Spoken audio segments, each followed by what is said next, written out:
What's the most inaccurate thing your child has ever been taught in school? 1. My son was in the 4th grade when his science teacher called me, furious that he had been disrespectful in class.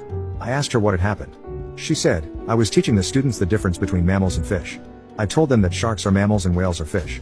He interrupted me and told me I had made a mistake. I, of course, told him I was right, and he said, "Who gave you a diploma?" I told her I would talk to my son about his rudeness. I then called the principal and made an appointment to meet with both him and the teacher. In the meeting, I asked her to repeat her story, and she did, still insisting that whales were fish and sharks were mammals. The principal just shook his head and said, and I hired her. I did talk to my son about being polite to everyone, even if they are wrong. 2. My son was in 4th grade. He came home with a math paper that was marked F. I read through the problems and realized the answers were all correct. I called the teacher, and he said that my son needed to show his work on the paper. I replied that he didn't show his work because these problems were easy and he did them all in his head.